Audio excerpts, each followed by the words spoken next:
Welcome to Your College Bound Kid, a podcast for parents and families everywhere. Whether you have kids that plan to attend college or you have current college students, you want a quality education that molds your character and makes you more mentally tough. I am Mark Stucker, and I'm a college coach from Atlanta, Georgia. And I am David Williams, a parent from Chicago, Illinois. This week in the news, the year's top 10 educational stories from 2019 by Michael Nietzel of Forbes.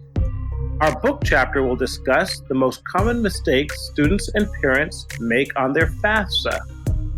Our question from a mom in California asks, if my child attends a very competitive high school, will he be hurt if colleges read his admission application by school groups?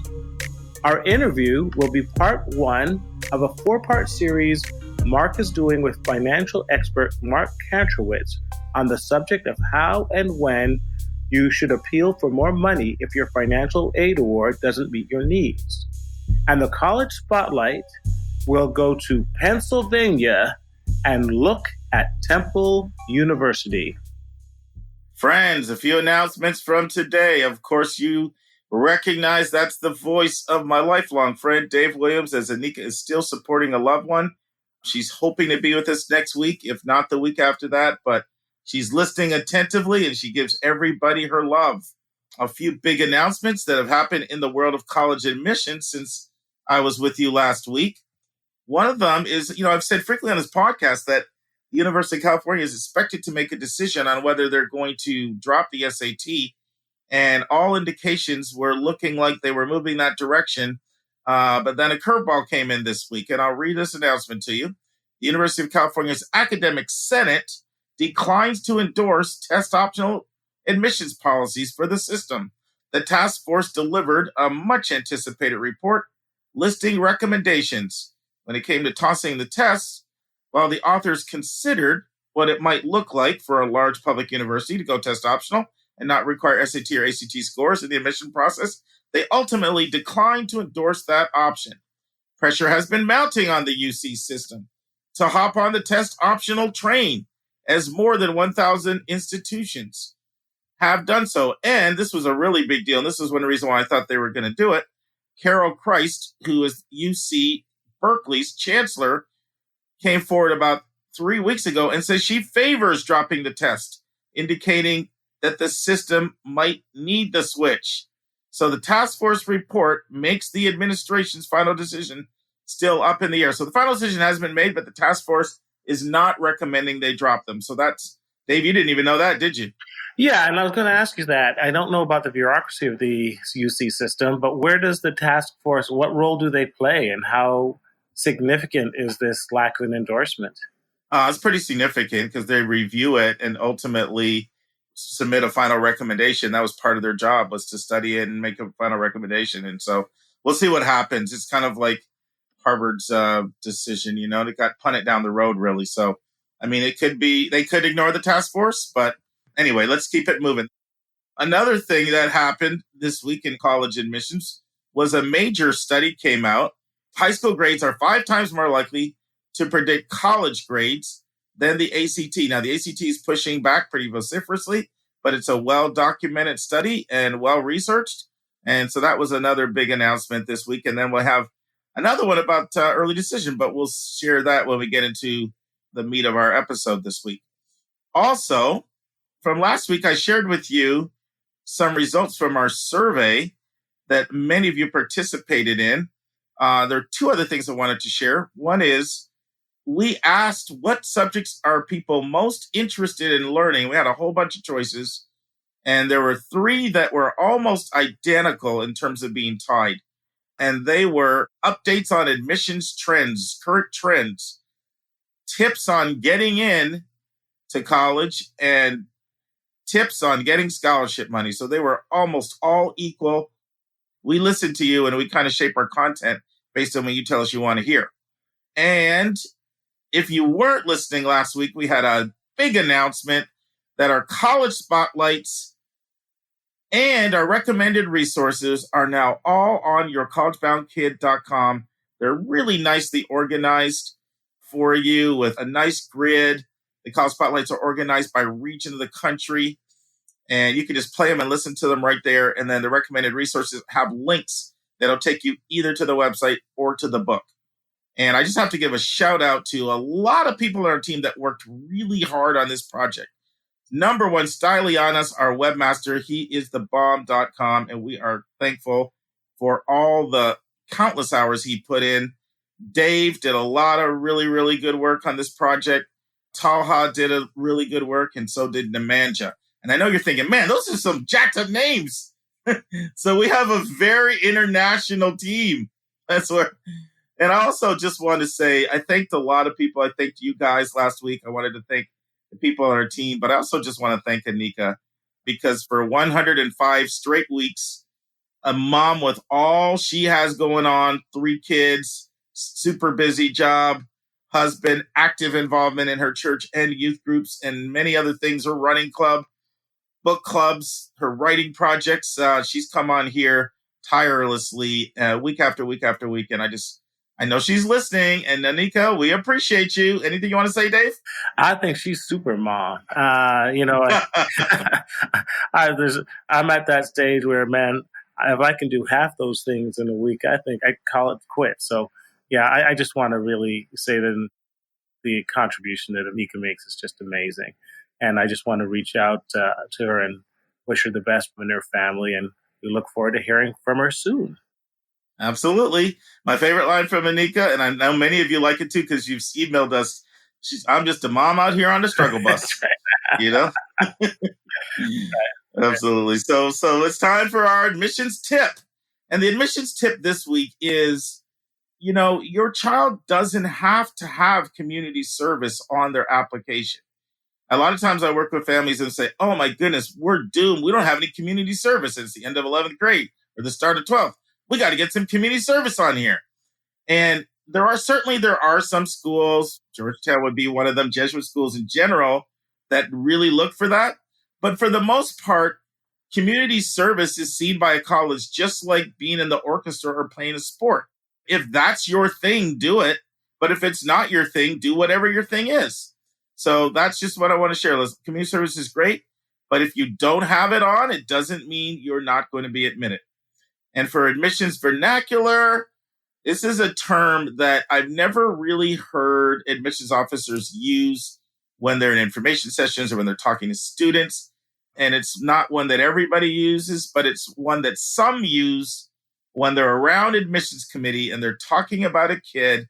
And the term is LMO. Any guesses on what LMO is, Dave? Got to treat you like Anika. Oh, man. LMO. Now, Anika, I know what it's like to be on the hot seat. LMO. Exactly. Okay, this is your baptism by fire. LMO, little man overseas. I don't know. hey, I respect you for guessing. So LMO is an acronym for like many others, and it's oftentimes used to refer to an applicant who's perfectly fine. We know they would do fine here, but they just do not stand out. They're just LMO. They're just like many others. Yeah. Unfortunately, they come off as sort of, like nice and acceptable, but unlikely in a competitive applicant pool to stand out. So, Dave, take it away. Let's turn to college hot topics in the news.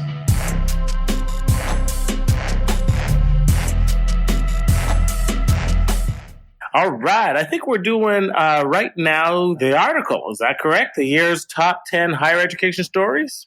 I know you're a rookie when you're still asking what we do next, but we're appreciative of your contributions. Yes, it's article time, Dave. Article time. Okay, great. But let me say something, Dave. So basically, what Nietzel does in this article is he takes what he regards as the 10 biggest higher education stories from all of 2019. Yeah. They're not necessarily college admission stories, but they have to do with higher education. And it's a recap. Right. And I thought it was pretty cool because many of them we talked about here, some of them we didn't. So, Dave, take it away. You already were diving into number one. Go ahead. Okay, Operation Varsity Blues. Boy, if you haven't heard about this one, you've been hiding under a rock. In the largest college admission scandal in history, a federal investigation led to approximately 50 indictments of wealthy parents and their co-conspirators who used a variety of nefarious schemes, including bribes, fraudulent SAT, ACT scores, and fake athletic resumes to gain their children's admission to elite colleges. Many of the defendants have pled guilty and have been sentenced, with others, like actress Lori Loughlin, still awaits trial. You know, I've never seen Full House, but boy, I know Lori Loughlin now. And according to this article, the scandal ignited a continuing national debate about how advantages of wealth and myths of meritocracy affect access to college. So, thoughts, Mark?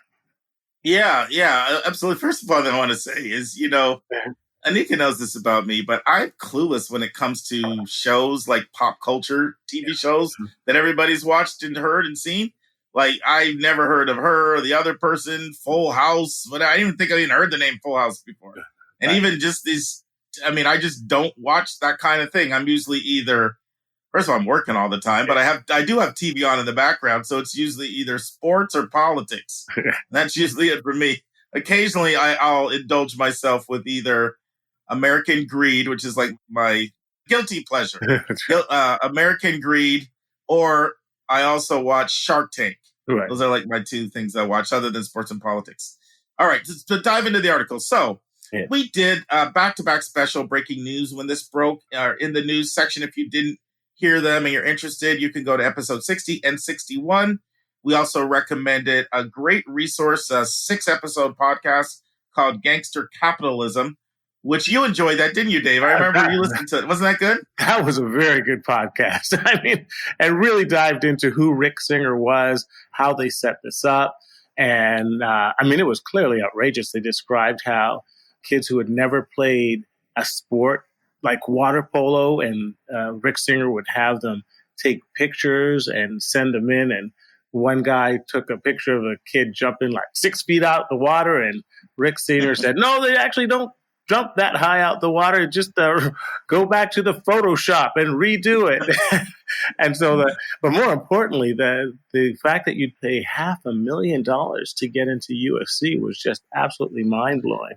So, there was the family that paid $6.6 million too from China. Absolutely, yeah. And I'm still on. Hey, man, the $80,000. I want to get my Tesla. So it was pretty outrageous stuff. I have to say this because Dave was Mr. Tesla last week. We know that, right? Yeah. And he satisfied his itch and he bought a share. So we've been texting all week about the share price, or a couple shares, whatever you did. I thought you got Tesla out of your system. You're still bringing it up. I bought one share, and then it went up another like 20%. The first day. That's right. So I'm a rich man. I may not have the car, but I have my little share of the stock. So there you go. Satisfied your itch. Satisfied my itch. So here's what I want to say about this, about Rick Singer. Higher ed still has not recovered from this. Higher ed is still reeling. Yeah. And when I went to College Board Conference and workshop, I attended a whole session tracking the sentiments of how higher ed is seen more negatively than it has been in decades by people of all ages. And we're going to talk about a little bit more about that because that's another one of the points he has here. But the point is, at the session, they showed how the drop-off occurred precipitously almost right after the Rick Singer story. So, and then you also have changes that colleges are making. You have more colleges introducing accountability for how athletes are vetted and admitted. You have more colleges doing random checks on applications to make sure people are embellishing extracurriculars. Yeah. Part of the ACT online testing security features that are being rolled out in September partially have to do with the response about security, because you remember in the Rick Singer debacle, it also involved a breach of testing. So anyway, why don't we move on to number 2, Dave? Why don't you read the next one? Yeah, and I want to say it really does feed into the perception that there's a level of corruption in higher admissions that favors the wealthy. So it feeds into the theme that the middle class and the working class are getting ripped off by the bigger class. And that's a major issue going forward in our politics. And so it really is a black eye to the college system that they really need to address. Agree. Yep. The next one is the now you see it, now you don't adversity score. In May, the College Board announced it would supply what was dubbed an quote-unquote adversity score that would place students' SAT scores in the context of their socioeconomic circumstances. Just a few months later, following criticism of the index from many quarters, the College Board withdrew it when David Coleman, CEO of the College Board, admitted the idea of a single score was wrong. It was confusing and created the misperception that the indicators are specific to an individual student.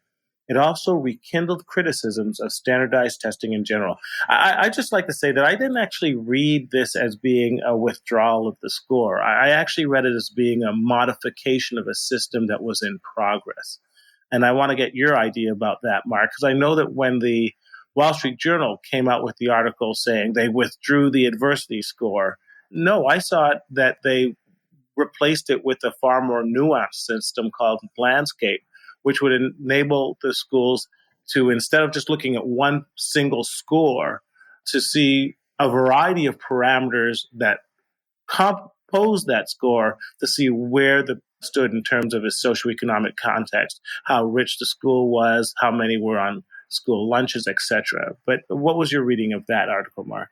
Yeah, I think what you said was spot on. So when this first broke, this was a bombshell. We haven't done many breaking newses. We did it when U Chicago went test optional. We did one with Rick Singer. We did a breaking news on this, and we actually did 4 episodes 70 to 74, for those who are interested, doing the deep dive into the environmental context dashboard, which was the name. And the Wall Street Journal dubbed it the adversity score. And then the media called it the adversity score. And then people were pushing back and said, wait a minute, what about all my types of adversity? How are you quantifying adversity? And so actually, when I was at Harvard Summer Admission Conference for 6 days last summer, David Coleman was there, and I got to talk to him about this. And he said right there, we didn't market it well. We're rolling it out in a different version. So it was more of a remarketing of it. So one more thing, Dave, about the environmental context dashboard. So I was talking to Dave about it, CEO of the College Board, and I asked this question in front of a group of other college counselors that were there, because he actually came to speak on it at the Harvard Summer Institute of College Admissions. And I asked him, I was like, well, do you think this is going to lead more people to take the ACT? That's a way to do an end around. And in a really subtle way, he answered me, and I felt like he was saying, you big dummy, don't you think we thought about that? He said, we're going to be offering concordant ACT scores in every file, so they won't be able to get around that. But the subtitle was, you big dummy, you think we were born yesterday? So I kind of like crawled back into my chair and said, okay, I'll let one of you ask a question next. Anyway, it did put the focus on remember, the original thing was called the Environmental Context Dashboard. Right. Media called it Adversity Score. And the one difference was that originally there was this twofold focus. One is the neighborhood that your kid is coming from, and then the school that your kid is in. And so in the relaunched version of Landscape, and we also did a recommended resource on Landscape, you can go back and hear that on episode 85. If you missed it, we did a description on Landscape. It focuses more on the high school and how your child fares within the high school, and on a number of different metrics, like you said. And they basically got away from the argument that they were up against of the media calling it adversity score, because Landscape was just so much more innocent. And also the focus was more on how you fare in the context of your high school. But the same thing, it's the same concept of, it's an ability to add socioeconomic context to the interpretation of test scores, so that scores can be looked at in context, as a way of helping admission officers, particularly when colleges do not have a college profile or a school profile in the file. The school profile often gives you a lot of this type of information if it's a good one, but most of them don't have, what is adequate, or they don't even exist at all in certain instances. So that was basically it on that. Anything else, Dave, or do you want to keep it moving? Well, I want to spend a little bit more time on this, because it really goes back to Mark and I's belief that how much the standardized testing is affected by one's socioeconomic status. I know that my daughter, I mean, she goes to Yale. She went to one of the top schools in Chicago. But let me tell you that every single child in that top school had access to top flight tutoring, had access to top flight test prep, had access to a range of resources that is just simply unimaginable, not just to the poor child, but to the child of just average middle class means who goes to a public high school. And it's quite unfair that money and access can game the system and make the difference in SAT scores, and it's not reflective of innate abilities and talent. And I think it all feeds into what you said before, that in fact, that's why grades are more predictive of college performance, because they measure the aspects of grit and perspicacity that is really keys to success, not access to resources to excel on one single test. And so I think that landscape was an effort to address this. It's not a perfect measure, but it's why I believe in it, because at least it gives a level of context to realize that, hey, an SAT score where the child has access to everything is not the same as an SAT score where the child in comparison has access to very little. So that's just my little spiel there. Yeah, and it's going to be very used to absolutely do that. So when people are looking at people from the school that your daughter attended, can I say the school, Dave? You mind? Yes, you can. Yeah. So it's the Lab School in Chicago, which is a big feeder into, a lot of University of Chicago faculty go there, and it's considered probably the most high-powered, academically rigorous school, not in Chicago, but really it's in the conversation for one of the most rigorous schools in the entire country. And so now when they see test scores, they're going to see them in the context of how you did compared to everybody else at the lab school. They're going to see it that way. And that will just be an insight. And so it's one more way of leveling the playing field that's out here. So let's move it on. Let's keep it moving. The next one. Okay, it is the Harvard. This is a huge one. The Harvard discrimination lawsuit. Harvard won a highly watched case in which students for fair admission filed a federal lawsuit on behalf of a group of Asian American students who claimed Harvard used discriminatory admissions process to reject them and admit other students with poor academic records. The students also claimed Asian Americans were unfairly judged by Harvard on the basis of personal ratings, amounting to little more than stereotypes of them as passive, withdrawn academic grinds. Federal Judge Alison Burroughs ruled that Harvard had met the strict judicial standard for considering race in its admission process. But this story is far from over. An appeal is underway. Yeah, so we did a deep dive on this one in episode 90. We talked about it. I didn't write down the episode over a year ago that it was brewing. But we really dove into it when the decision was announced. And the important thing to mention is what Dave said, an appeal is on the way. I had an opportunity to talk to Dean William Fitzsimmons of Harvard about this quite a bit, actually, when I was there for 6 days, when the case was going on. And he told me, Mark, I think we're going to win. We presented a really compelling case. I even got to meet the lawyer that they had there, which was really nice, and interact with her that was representing them. But he told me, he said, but it's going to be 3 to 5 years before this case is fully behind us. And also, Dean Williams Fitzsimmons Day became the first person ever to reject a request for a podcast interview. So I'm like, Dean Fitzsimmons, you have to come on our podcast. And he said, check back with me after this case is over. I'm not doing any media until this whole case is behind us. And it'll probably be 3 to 5 years, because I'm talking about after all the appeals are exhausted. So stay tuned. Keep following in the media. It's not over. And of course, we can't get into this other, UNC's got a lawsuit. Yale's got a lawsuit. I mean, this is going to continually be in the news, and we'll revisit it again as new decisions come out. And, as historical context, I was born in 1963. I remember that the Backey lawsuit discrimination case was in Consumer Reports. You got it. And then the Fisher lawsuit, which was... And then there was one that was decided by Sandra Day O'Connor about 20 years ago. Mm-hmm. But the point is, this issue will never go away. And as the composition of the Supreme Court changes, I'm sure that the potential for new lawsuits will change as well. But that's to be discussed at another time. All right, keep it moving. What are we up to? Number 4? Number 4, this is another huge story, which you talked about many times. The continuing decline in college enrollments. Total post-secondary enrollment decreased by 1.3% in fall 2019, a drop of more than 231,000 students from the prior year. This marks the 8th consecutive year of declines. As a result, for the first time this decade, the nation's fall enrollment dipped below 18 million, a decrease of more than 2 million students since 2011. Whether the decreases are due primarily to demographic and economic conditions or problems within the academy itself continues to be a major question. And I know in the Chicagoland area, there's a number of well-known colleges that are currently under real economic assault. We've had a couple of mergers, and there's some real questions of whether several of them will survive the next 10 or 12 years. But why don't you elucidate on this process, Mark?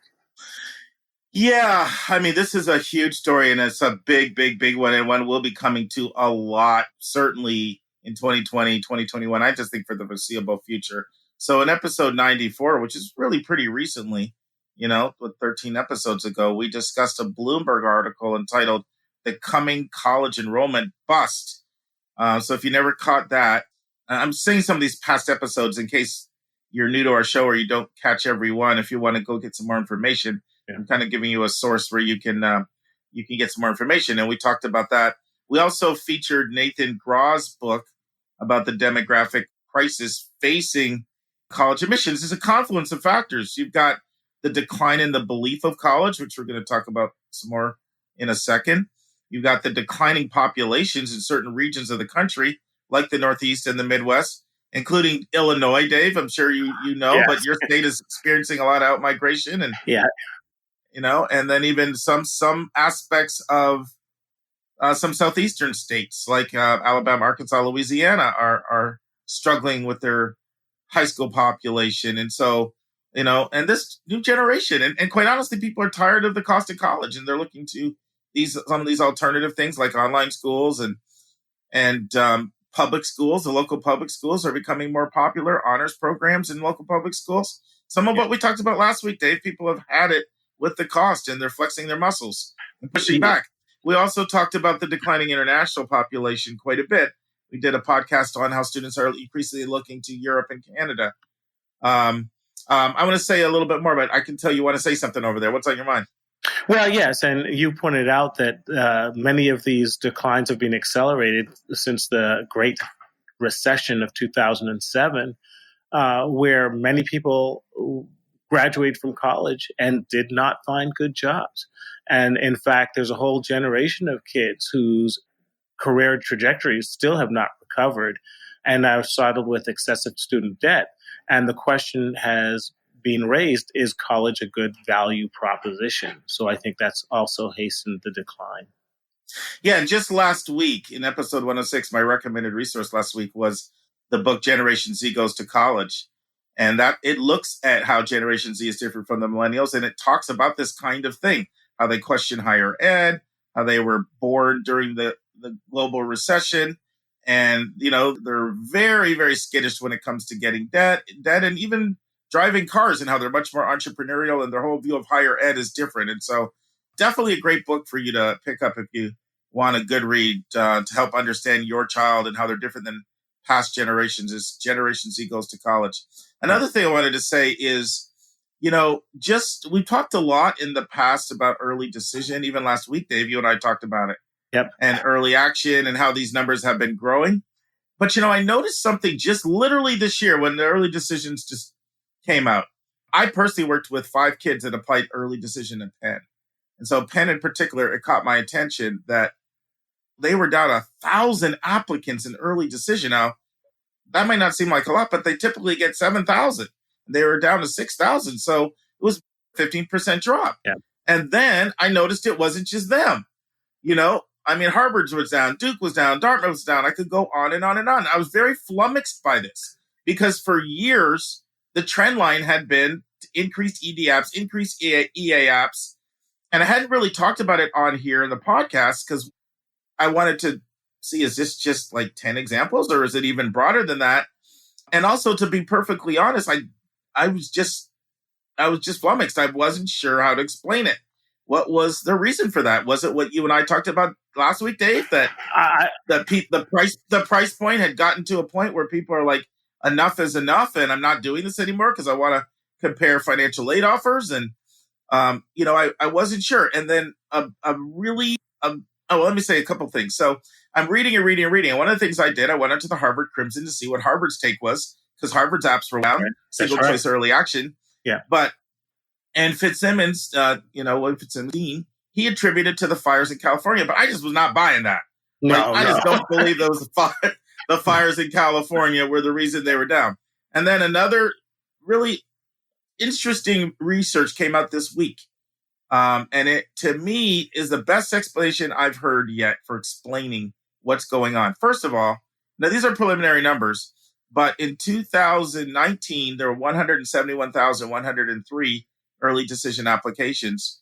This year, 121,903. So repeat that statistic again, because that's huge. So, that's a 50,000 drum. Yes, 50,000 less. Yeah. 50,000 less. And even early action went down from 1,107,000 to 1,074,000. Wait. So put that in percentage terms. You're talking about like a 30% decrease? Correct. Yeah. And I was just bewildered. But this new study that came out, and it looked at a number of things, including Naviance and Common App data. And what it revealed was that applicants applying early decision from China were down 14.4% from the year before. And also from Korea, 6.6%, they were down. And keep in mind, China and India are overwhelmingly the two largest populations of international students that apply here. Asian applications for ED are 16% of the population.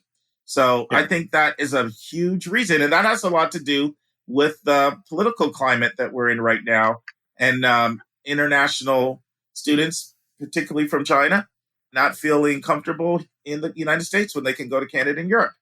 So to that point, I think the University of Illinois actually took out an insurance policy this year because they rely on X amount of international students who pay full tuition to fund many of their aid packages to the in-state students. And they had such a significant drop that was adversely affecting their finances. So, yeah, it's pretty big. But don't you also think, you often remind me that demographically, there's a lot less kids coming up the pipeline, stemming all the way from the baby boomer years, and that there's simply too many colleges with too many positions open for the projected population to fill all those positions. And what statistic did you cite that what percentage of colleges are at risk for going completely out of business? It was like 25%. 20 to 25%. 20, so it's an apocalypse, and I'm reminded of a book by Derek Bach and Bill Bowen, The Shape of the River, and they talked about the fact that only 17% of current colleges are competitive. 83% of colleges actually are not competitive from the point of view that you can actually pay their freight, get in.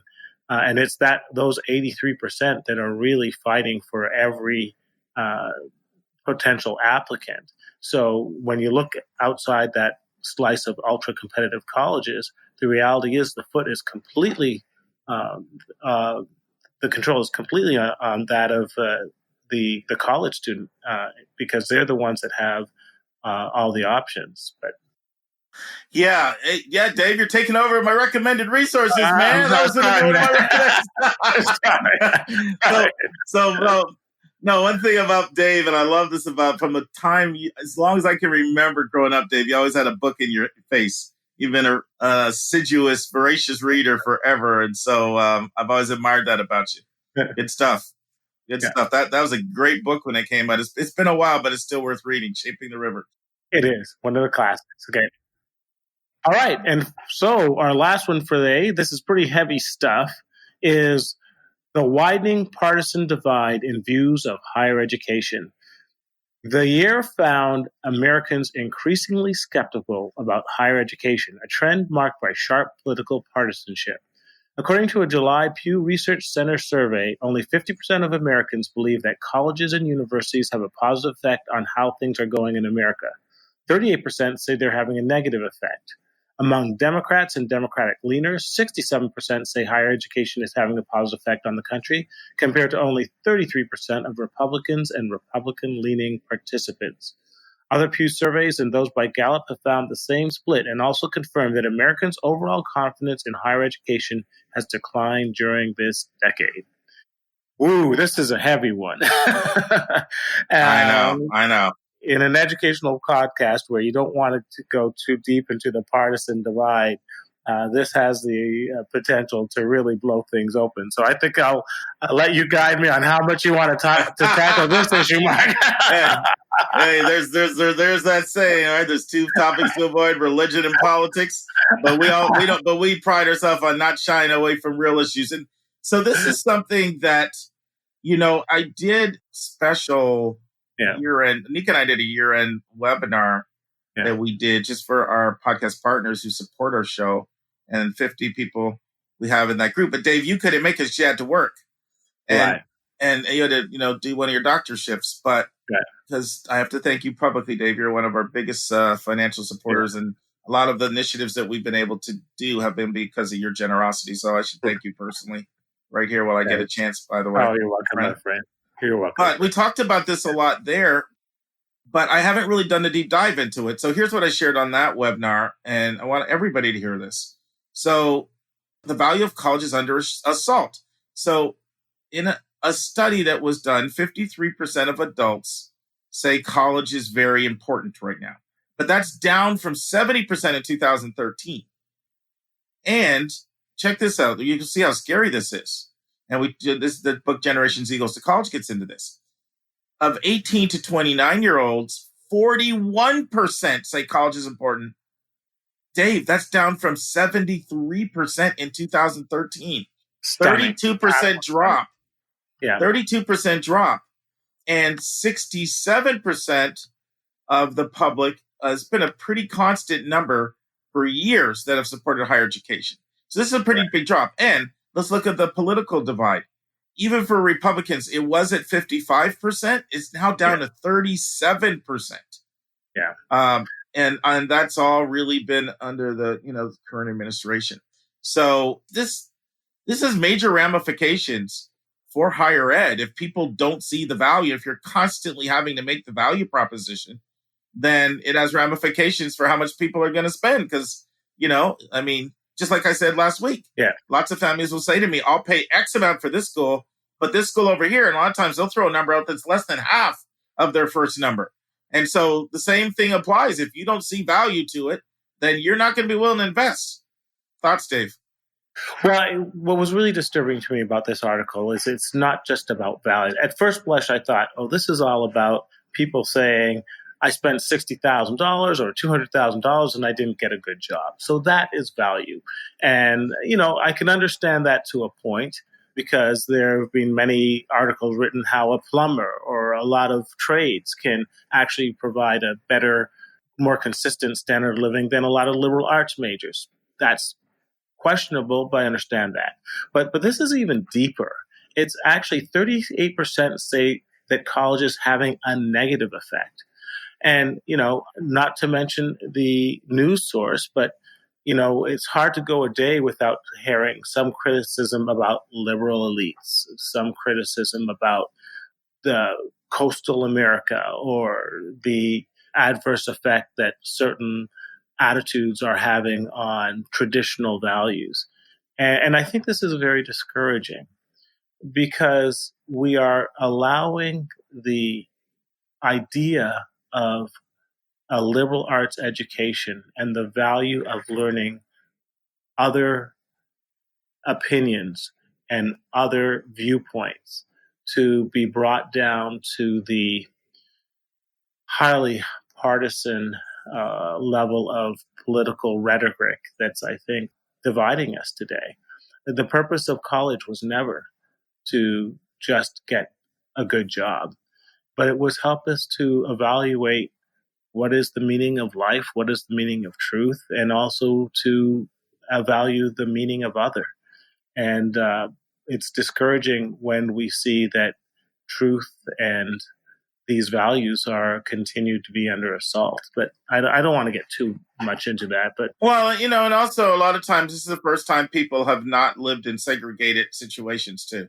correct. And to come into a learning environment that is so diverse, oftentimes can shape and change people's prejudices, change their outlook on life, and help them to understand people who are different than them, which hopefully makes them a better employee and just a better citizen, a better neighbor, a better friend.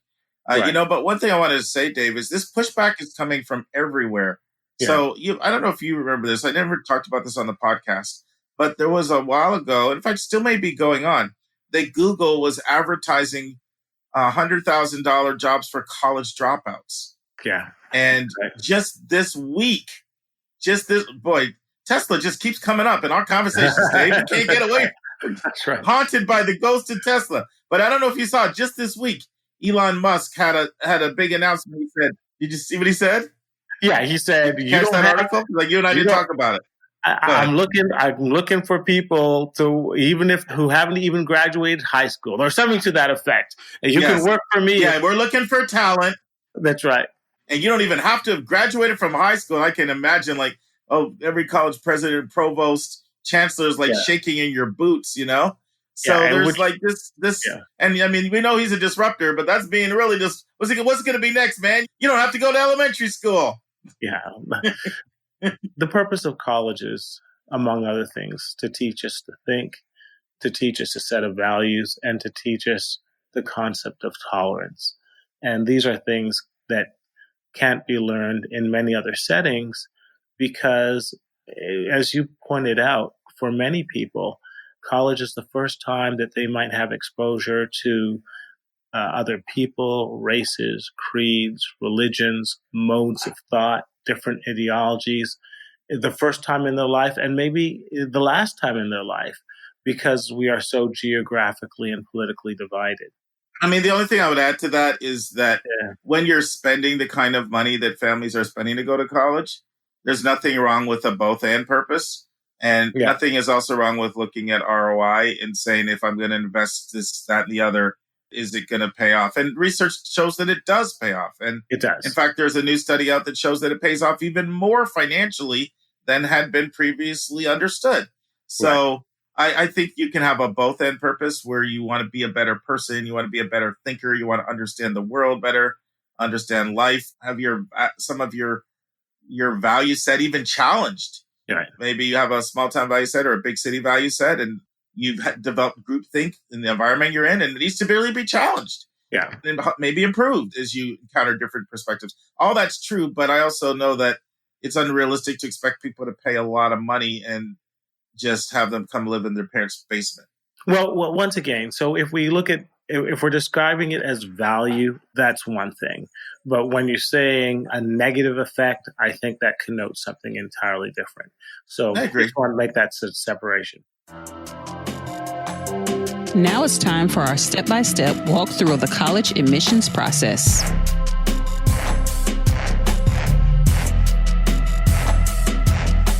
Okay, friends. So our book chapter discussion of the week is chapter 107 in a book I wrote called 171 Answers to the Most Asked College Admissions Questions. For you first-timers, we go chapter by chapter through the book, and the chapter of each episode corresponds with the chapter in the book.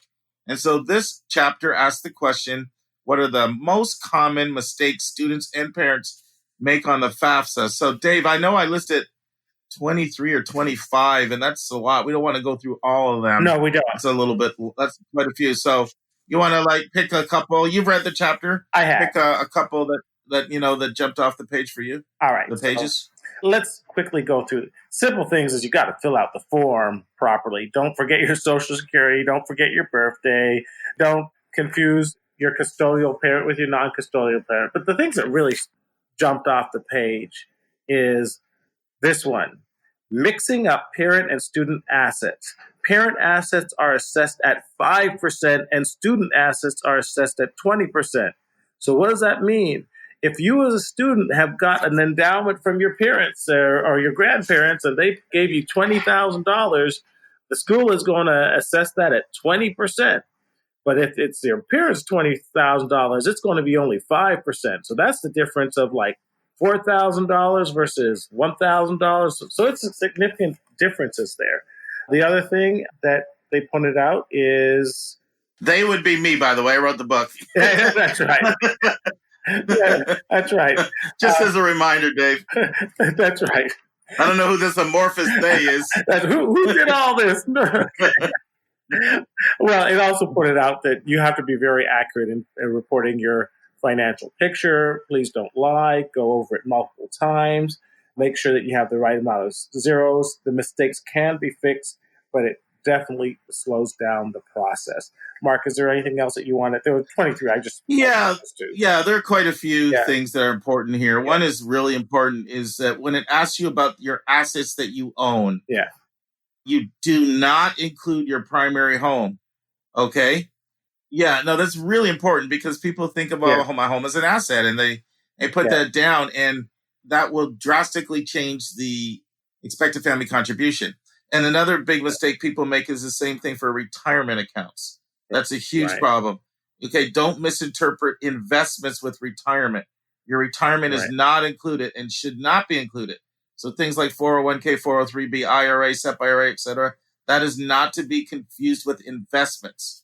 Investments and primary retirement account are different. And so that's really, really, really important. Well, and, that's counterintuitive because the reality is whenever you talk about your assets, the first thing I think about is my home. I know. And my car. I know. That's what I know. And I don't have a boat and I don't have a Tesla, but I'd include this in my assets. So if everybody knows you don't have a Tesla by now. I don't have a Tesla. That's right. But you did call me from the showroom the other day when you're taking at the showroom and told me your wife likes them. But I have one share. Okay. But if you did not point that out, I would not have known that. And that would be huge because all of a sudden you've put a couple $100,000 potential of liability that you need not had to, that could change your whole student loan calculation just right there. Anika and I are so grateful for everyone who has financially supported our podcast. It allows us to pay our staff and cover our other auxiliary expenses involved in having a weekly professional podcast. At the start of every month, we're going to start sending a special gift to anyone who financially supports your college-bound kid. I will be sending our donors this bonus content once a month directly to your email. The bonus content will be between 10 to 15 minutes in length. Usually it will be a college-related topic that I'm passionate about. Occasionally, it'll be another bonus hot topic in the news segment. Sometimes it'll be an answer to a question that one of our listeners submits to us via email. And you'll receive these monthly audio blogs for a gift of any amount. We know that $5,000 to one person is $5 to someone else, and we don't want your budget to be a hindrance to you receiving this additional bonus content. So if you want to support our show, just go to yourcollegeboundkid.com and click the donate button. And if you've already financially supported our podcast, you will automatically start receiving this bonus content via your email. This bonus content is our way of letting our financial supporters know in a tangible way how much we appreciate you. And if you have any questions at all about our monthly bonus content, just send your questions our way. That's to questions@yourcollegeboundkid.com. Once again, questions@yourcollegeboundkid.com. Yeah, and something I've mentioned before, it's not a lot of schools, but there are some schools. I just did a college visit with a school last week. I'm part of a group called HECA, which is a group of higher educational counselors, and we travel and visit colleges together and try to maintain the highest standards in the profession for private college coaches. And we were at SCAD. In fact, I'll be doing a college spotlight on that. So Savannah College of Art and Design, now known as SCAD with their 4 campuses. And they made it very clear. Even if we're going to give you merit aid, you need to fill the FAFSA. Right. So you need to find out whether if you're interested in merit aid, you need to find out if your colleges require FAFSA submission in order to get merit aid, because there are some schools, even that it's a minority, that do. So that can be a mistake. Right. Because the people can think, well, I know I'm not going to qualify for money anyway, so why do it? But maybe you did want merit money, and some schools will require that. Another thing, and this is really important mistake, Dave, is lack of parental involvement. Yes. It's the biggest mistake I see. That's right. I see so many times where the parent just lets the kid do it by themselves. Yeah. Do not trust your child to Right. put in all this financial information Right. about your taxes. It's asking mostly about parent assets and income. Yeah. And it's so easy for a parent. In fact, I kid you not, Dave. Yeah. It's literally today. Obviously, I'm not mentioning names. This is super confidential. But I asked a family to let me know what their EFC is. And I got this is from one of my students I work with on my job. I mean, in my day job at KIP. And I got an email. Hey, Mark, getting back to you. My EFC is $223,000. Okay. So I need to call him back and say, are you like making more than 7 figures? Because you wouldn't have an EFC of $223,000. Right. Okay. So I'll find out what happened. Probably what's going to happen from my experience is that the parent let the kid do it. Yeah. That's what I normally find, that the parent let the kid do it. Or the other thing, and I mentioned this in here, it's also very common, is putting 1 extra 0 in the wrong place. Yeah. You know, that can also throw it off. So more than 30% of people make mistakes, and you just want to be very, very careful. I've given a recommended resource before, which I love. Well, we did a whole episode on tips to help, and so I won't rehash that. I think it was 103, but let me just double check because I got the book in my hand here. Went over about 6 or 7 free resources to help. Here it is. How can I get outstanding free assistance with the FAFSA? I'd encourage people to go listen to our discussion on 103. So it's just 4 episodes ago. Yeah. I've never filled out a FAFSA form, but I've glanced over it briefly. It's a very intimidating form, a very intimidating process for someone who's not used to it. So it's over 100 questions. Yeah. It's over 100 questions. It is. And next week, we'll be talking about another form that has over 200 questions. Oh, man. So, yeah. All right. It's time for a question from one of our listeners.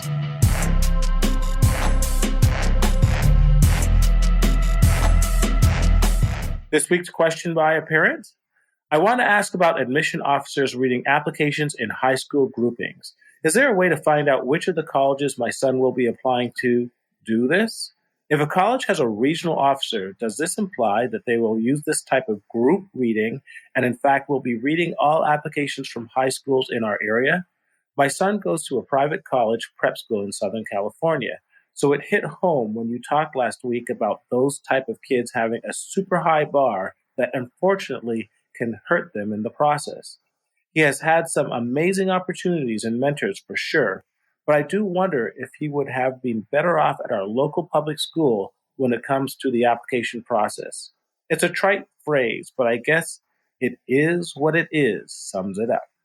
Thank you again for all of your invaluable insights, and that comes from Karen from California. So what say you, Mark? Well, first of all, I want to give a shout out to Karen. Karen has sent us in some outstanding questions, including others on the changes with the ACT. So we're so thankful and grateful to all of you who submit questions, because you don't only benefit yourself, but you benefit everybody else as well. So Karen really has 3 questions embedded in here. So I want to take them individually. So her first question says, is there a way to find out which colleges my son will be applying to? She says that do this, and do this means read applications as a school group. And just so I'm crystal clear, everybody knows what that means. It means I talked about how it's very common for colleges to group all of the applications from one school together and read them and compare them to each other. And so the answer to that's what we call by reading by school group.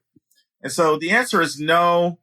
There's really no way to find out. There's no list that's out there that does that. Certainly, it could be a question, of course, to the admission officer. They would answer that. It's not considered an invasion or an inappropriate question, but I don't really know how it benefits you to learn that. It is what it is. But here's what I'll say.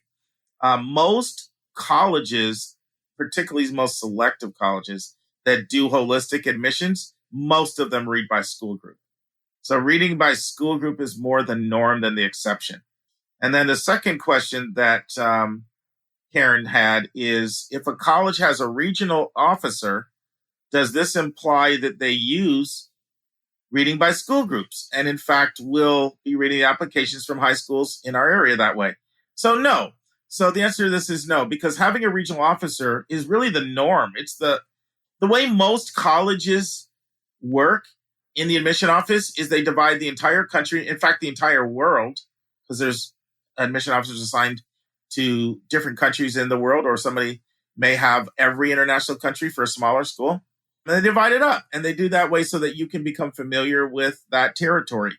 That's the norm out there. So the answer would be no. Just because schools have regional admissions officers and they divide the whole country or the whole world up by territories, it doesn't mean that you can assume that they're reading by school grouping, because that's just the norm. In fact, I can count the schools on one hand that I know that don't read that way for any type of selective school. Princeton and MIT are two of them that don't read by school groups and that don't have assigned territories. I mean, they don't have regional admission officers. They still read by school groups, by the way. So in other words, there's no correlation. So you can have no regional admission officers read by school groups. You can have regional officers and not read by school groups. So you cannot infer from that. Now, I think sometimes what people think when they think of regional admission officers, they think somebody who comes by and visits our school and does a presentation, does an information session. That's not the same. Like, sure, the person that comes by your school usually is the regional admission officer, but just because somebody didn't come by your school doesn't mean that the college doesn't have regional admissions officers and they haven't divided the country that way. Does that make sense, Dave, or is that confusing? No, I think it makes sense. So what you're saying is that, number one, there's no way you can really find out which school actually will group the applications. You can call. Yeah, but I would work off of the assumption that they're going to do that. That's the safest bet. Okay, Just assume that that's what's going to happen, because especially with selective schools, it's more the norm than the exception. Okay. So then the next question is, what are the pros and cons of that? I mean, just to echo her concerns.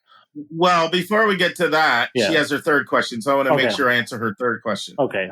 Okay. That may be your question. Yeah. But we'll get to Karen's question. Dave, I can ask her questions all day.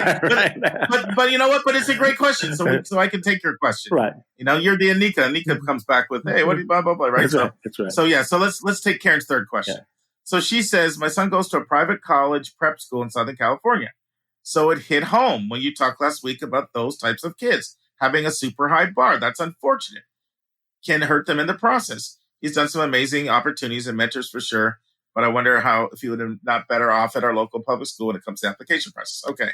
So Karen and many of you other are not going to like my answer to this, but I'm going to keep it real. It goes back to what we talked about before, Dave, about landscape. Right. And schools looking at you through the context of who you're around and what advantages you have. Right. And so I tell people, and sometimes this surprises people, especially with boarding school candidates. Yeah. I say the number one reason that you should pick a high school should not be because you're expecting to have better college options. Right. That should not be it. You should go because of the quality of the education and how it's going to prepare you for life, or how it will prepare you to excel at college. Right. Certainly nothing wrong with that. I want you to have the skills to be able to get in college and excel. Yeah. Look, if you're at a private school, you oftentimes don't advertise this because you've got to recruit kids to come to your school. Yeah. And a lot of times the way they try to do it by dangling the college list in front of people. Of course, what they're not saying is this is a higher achieving population. This is a wealthier population. These are a lot of people with strong hooks, whether it's artistic hooks, athletic hooks, and it's a self-selected population. So the college list should look more prestigious. But the reality is that it can be more difficult when you are in a competitive high school to get into competitive colleges, because colleges, you know what? We've already shared where your daughter went, Dave, Labs. Yeah. I was talking to a college admissions officer, and can't mention the school because it's confidential, but I'll just tell you that it's a prestigious school. Okay. It's a prestigious school, but it's not one of the first 5 or 10 names that people would think about when they think of prestigious schools. And I was asking them what their experience was with the lab school. Okay. Because the person I was talking to actually has the territory, the regional manager for your school. And he said to me, Mark, it's a really good school, but we see a lot of applicants there that aren't at the top of the class, when we read in school groupings. Well, Dave, why don't you talk a little bit about how high-powered some of the families are at the lab school and some of the professors' kids for a sec? I think that'll put it in context. Well, the University of Chicago Lab School was actually designed for the professors to basically educate their kids within the confines of the campus of the University of Chicago. So it's actually a wonderful school. It's actually on the campus, but I believe about 65% of the kids are actually associated with professors and administrators who work directly for the University of Chicago. And if you know anything about the University of Chicago, you know that's a pretty high-powered pedigree. Yeah, and you've told me about some of the national competitions some of the kids have won and they've competed in this, and some of the stories you've told me about some of the kids. Yeah, so I mean, their math team is always among the tops in the state. Their debate teams are nationally ranked and so forth. But the point that you're making is that it's a tough school.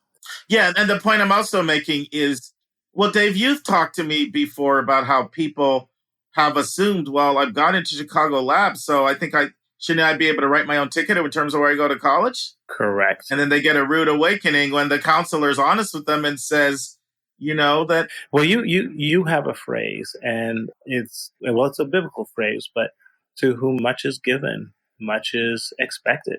So, Dave, I want to stop you for a sec. So Cliff Thornton, who we had on our podcast, episode 30, I interviewed him. I had him come in to do, this is back when I was in Pennsylvania, but I had him come in to do a workshop at a college fair I started. And it was 65 schools, all private schools, all up the Northeast that were here for this college fair. Yeah. And somebody stood up and asked that question. And they said, it's extremely hard to get an A at my school. I'm at a school, it's very selective. And are you going to take into consideration the fact that it's so much harder to get an A at my school than if I would have sent my kid to the public school around the corner? And his response was, to whom much is given, much is required. Right. He was like, you have every imaginable resource. You have great college counselors. You have small classes. You have resources galore. So we're going to expect more. And I had the same thing happen last year. Right. Okay. The same thing happened last year with Gray Roberts, who was on our podcast, University of Virginia's dean. He was asked the same question in Atlanta at a dean's panel. And one of the parents said the same thing. Westminster is like our lab school in Atlanta, Dave. 46% of students are national merit. Yeah. National merit commended or semifinalists or finalists. And so a Westminster parent stood up and said, it's way harder to get an A here than it is at the school around the corner. Like, I hope you're going to take that into consideration. And he said, you're not going to like my answer. Yeah. He said, we take it into consideration, but not as much as you think. Yeah. So we're not just going to automatically take your B+ and make it an A.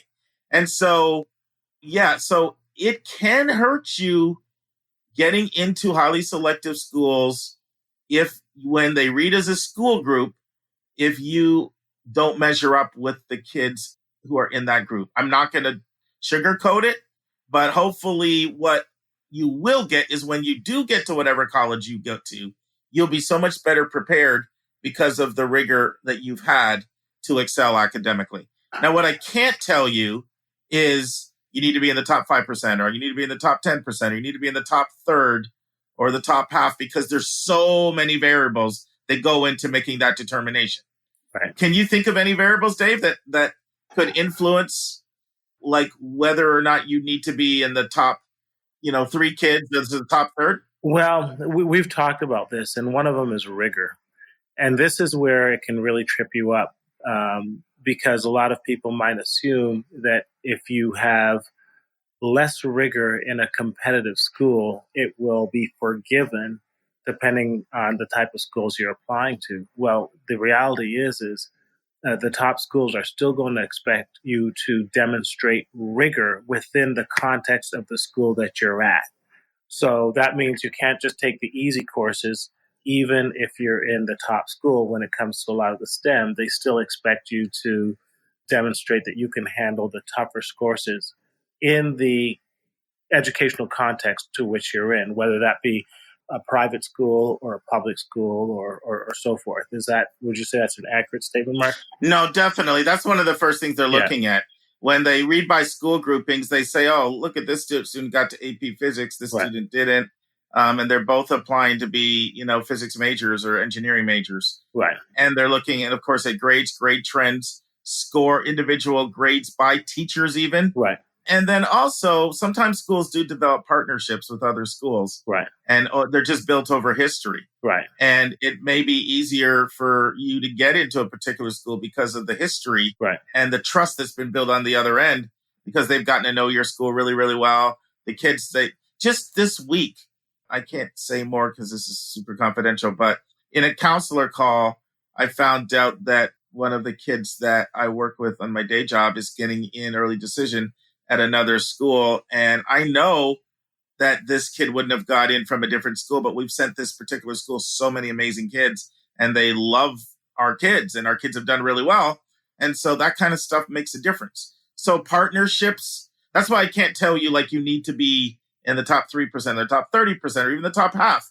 And then another factor is the selectivity of the school, of course. The more selective the school, the more you're going to need to be at the top of the top, and the less selective, the more it's okay if you're in maybe the top 40% of the applicant pool. Right. And so there's a number of factors, and then there can be what they're looking for in that particular year, what institutional priorities the school has in that particular year. There could be a focus in this particular year on, we need to bring in more male nurses, or more women engineers, or we didn't get enough Latino males. I mean, you just don't know what the institutional priorities are. More rural kids at given year, or more alumni kids. We're putting more of a focus on alumni kids because we didn't bring in that many last year. So there's so many factors that you'll drive yourself crazy trying to figure it out. You just kind of have to do your best and do what Dave talked about last week. Have a balanced list and love all your list.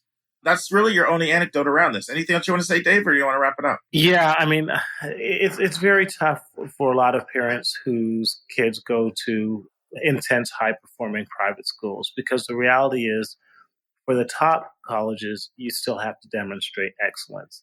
And Mark has said many times to us that, unfortunately, with a lot of these colleges, just getting one C on your transcript could have quite a deleterious effect, even though that C clearly might indicate a greater fund of knowledge than maybe a B or an A at another school. But the schools are looking at it is that in your contents, we want your child to have demonstrate a level of success and a level of proficiency.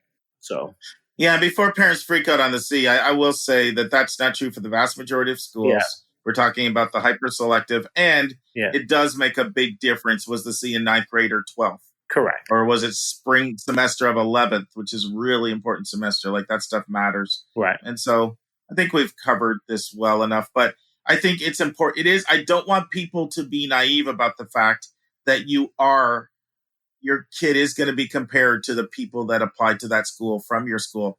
And, I'll say this quickly. I remember a question. I was at a question and answer session with an admissions officer named Matthew, who used to be at Occidental, but he's not anymore. And a parent asked was a parent or student? It was a student. And they asked a really good question.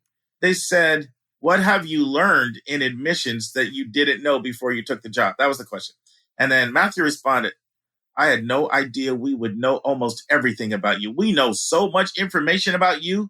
By the time we've read all your essays, maybe had an interview, listened to multiple teachers chime in about you, we know so much about you. And just keep in mind, all that stuff gets factored in. So just make the best of it, and it'll all work out, everybody. Just have a balanced list and love your list. Yeah, and I do want to echo that. I mean, the reality is that wherever your child falls on the spectrum, A, B, C, doesn't really matter. There is an amazing college and a range of college for these choices. We get really, I think, way too hung up on that small subset of colleges where these things matter. But as Mark will say multiple times, and I concur, that for the majority of colleges, this conversation doesn't apply. It's just not that important. So just to keep things in context and in balance. Yeah, and reading by school group doesn't mean that, let's say there's 9 kids applying to a school and it's selective. And let's say your kid is like by a GPA or just a pure academic assessment, rigor, grade scores, even Rex, all that. Let's say your kid was like 4th or 5th, if they were to all be lined up. That doesn't mean that a school automatically, if they're going to take 3, takes number 1, 2, and 3. Like, I cannot emphasize these institutional priorities enough. Yeah. If you have a hook that they need, they'll take a kid that's not as strong academically over a kid that's stronger because you're helping them in an area where they're deficient. So that's a really important to emphasize. Right. What is a program where you log in and you can actually see where each school they send their kids and how they? Well, you're referring to Naviance. Naviance. 40% of Correct. 40% of high schools have Naviance. There's other systems out there now, Correct. Score, Correct. and others that are competitors. Correct. That can allow you to look at a plot and see how kids from this test score and this GPA, whether they got in or waitlisted or deferred or denied from your school. But 60% of schools don't have Naviance. It's something that you see with private schools almost all do and wealthy suburban schools do. And it's even that is, sometimes it can make people think they know more than they do. Yeah. Because they'll see a kid down here with a test score and a GPA that got in, and their kid will have better stats, but they don't know that was like the star, tennis player and the top tennis recruit Correct. for the year. And so it really can give people a skewed sense of what it takes to get in. And what I will say is that when you look at Naviance for many of the top schools, it's a complete disconnect between GPAs and test scores and who gets in. And the first thing you'll notice is that on the right side here, there's all these kids with straight A averages and amazing test scores that do not get in to these top schools. And then you'll see these isolated points of kids all over the spectrum that did. And what that represents is that they're truly taking a holistic approach and they're looking at different factors. Okay, friends, we have our first of a 4-part series with Mark Kantrowitz, financial expert. I've said many times, he's the most knowledgeable person I know of in the world when it comes to understanding the U.S. financial aid system and everything about money and college. And I've learned more from him than anyone else.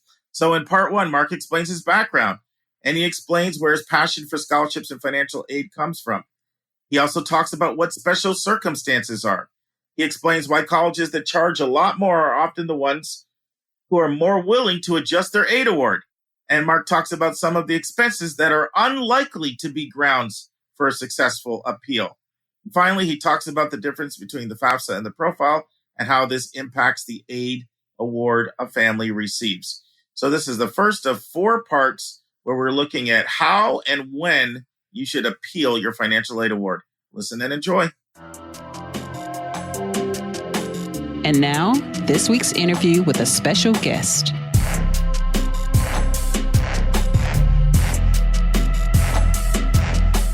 Okay, friends, I'm here with Mark Kantrowitz of Kantrowitz.com and SavingForCollege.com. Welcome to the Your College Bound Kid podcast, Mark. Thanks for having me. So our regular listeners know that I have referred to Mark several times. I have said he's taught me more than anyone else about financial aid and this whole process. I've read everything. I can't say I've read everything you've ever written, Mark, because how many articles do you think you've written? I've written thousands and thousands of articles over the years. I know I've read all your books. So how's that? That's pretty good for a start. But I do want to do a little bit of an extended introduction to who we're with today, because I do regard you as the most knowledgeable person on the planet when it comes to the U.S. system of financial aid. So it's quite a treat for all of us today. So Mark is a nationally recognized expert on student financial aid scholarships and student loans. He writes extensively about student financial aid policy. He has testified before Congress and federal state agencies about student aid on several occasions. Mark has been quoted in more than this is not an exaggeration, 10,000 newspaper and magazine articles. He has written for the New York Times, Wall Street Journal, Washington Post, Reuters, Huffington Post, U.S. News and World Report, Money Magazine, Bottom Line, Personal, Forbes, Newsweek, Time Magazine. He was named a money hero by Money Magazine, a college financing ace by Investment Advisor Magazine. He is the author of 5 best-selling books about scholarships and financial aid. We can talk more about those later. Mark serves on the editorial board of the Journal of Student Financial Aid, the editorial advisory board of Bottom Line Personal. He's also a member of the board of trustees for the Center of Excellence in Education. Mark previously served as a member of the board of directors of the National Scholarship Providers Association. He's currently the publisher and VP of research at SavingForCollege.com, the leading website about planning and saving for college. And by the way, that is not an exaggeration. I do think you have the best website out there right now. So we'll talk more about that later. Also, the publisher of Private Student Loan Guru, a website that provides students with smart borrowing tips about private student loans. Mark has served previously as the publisher of CapEx Advisors, FastWebs, and FinAid. Mark has previously been employed at Just Research, the MIT Artificial Intelligence Laboratory, Bitstream, and the Planning Research Corporation. And I'm going to stop there because we could spend the whole rest of the podcast doing your intro. Yeah. So, Mark, you also, you founded FastWeb and FinAid as well, right? It's listed you as the publisher, but didn't you also found those two websites? I founded FinAid, and I helped FastWeb get their database out on the web, but I was not a founder of FastWeb. Okay. I did serve as publisher of FastWeb. Nice. So take a few minutes to tell us about your upbringing, your education, how you got interested in financial aid, and anything else you want to share that you've been involved in since the 90s. Well, my undergraduate education was at MIT and my graduate education at Carnegie Mellon University. I was one of those kids who won a gazillion scholarships. My parents didn't have to pay a penny for my education. I actually graduated MIT and Carnegie Mellon with more than when I started between my scholarships. But my training... Impressive. My training is as a research scientist, so I take a very analytical approach to planning and paying for college, and not just content to state the facts. I want to give unique insights to help families make more informed decisions. So I do a lot of research and develop a lot of rules of thumb that can help people understand the trade-offs that they face, or considering in how to pay for college. A good example is the rule of thumb that your total student loan debt at graduation should be less than your annual starting salary. If your total debt is less than your annual income, you'll be able to afford to repay your student loans in 10 years or less. If your total student loan debt exceeds your annual income, you're going to struggle to make those monthly payments, and you'll probably need an extended repayment plan or an income-driven repayment plan in order to those monthly payments. Oh, that's fantastic. That is awesome. And, I'm even more conservative. I go with 80% of your projected first-year pay. Big difference if you're a nurse or a computer scientist versus a social worker or a pre-K teacher. But I do like that the federal direct student loan has those caps in place, because otherwise, borrowing can get way out of control. Yeah, if only borrowing the federal direct Stafford loans, it's very hard to overborrow because over a 4-year period, the annual limit summed to $27,000. Over the aggregate limit is $31,000. So for people who like the idea of having skin in the game, the federal student loans are a good way to have skin in the game. If you end up borrowing parent loans or private loans, you may end up borrowing too much. But if you stick to just the student loans, you'll probably be pretty safe. So, Mark, I heard in your background, obviously you won a ton of things. You won Westinghouse, or I remember a lot of competitions. I think 9th, 10th, 11th grade, wasn't it? I remember reading. Right. So the Westinghouse Science Talent Search, I was number one in the country competitions, and also won our scholarships for it. So here's my question. Tough to be better than number one, by the way. Congrats. But when and where did the passion for financial aid come? Because I know you've been involved in this since at least the 90s, early 90s, if my recollection is correct. With your research talents and training, you could have pursued a lot of different things. So can you explain sort of the genesis and the impetus for the interest in financial aid? So as I said, I won quite a few scholarships. I attended a summer research internship program called the Rickover Science Institute. It's now known as the Research Science Institute. During its first year, this was for rising high school seniors and people between the junior and senior year in high school. And I came back the next year as a counselor.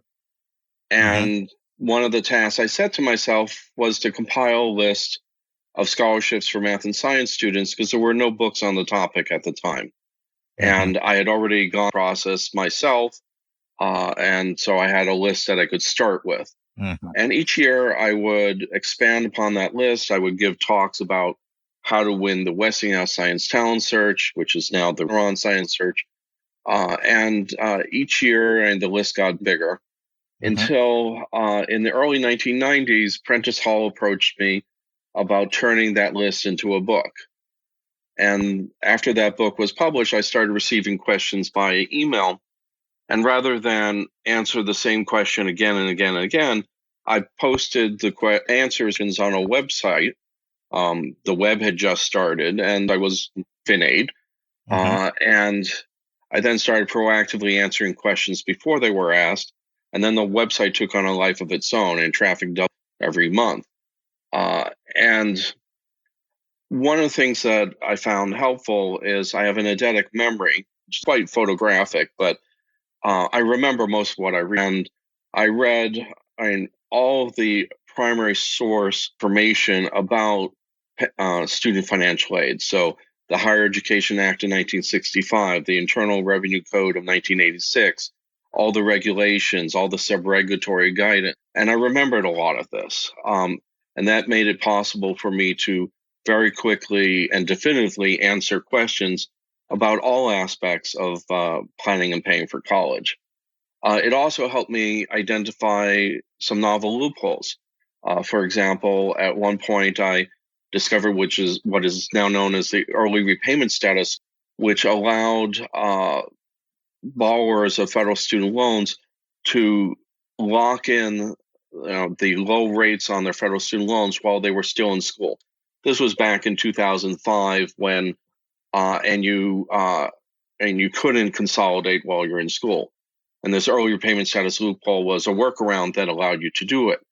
And by letting borrowers lock in low rates in 2005, and the students were able to lock in rates as low as 2.875%, which was a historically low interest rate. And conservatively, this has saved them billions of dollars of interest over the life of their student loans.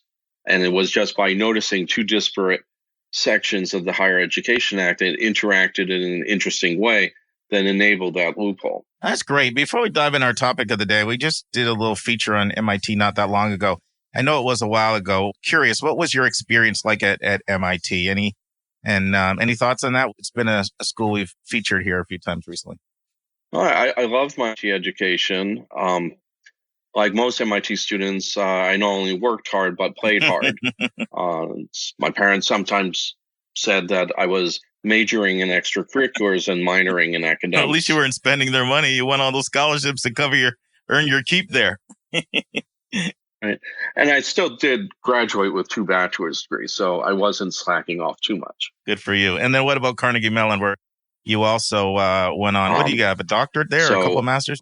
From Carnegie Mellon, I have a degree in computer science, and I didn't defend my PhD thesis, so I'm ABD on the P. Nice.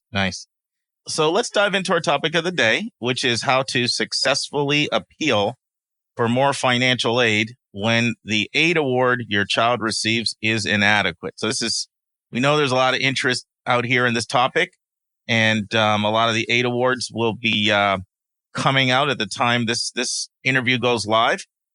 So, Mark, something we're going to be talking about quite a bit in this interview is the term special circumstances.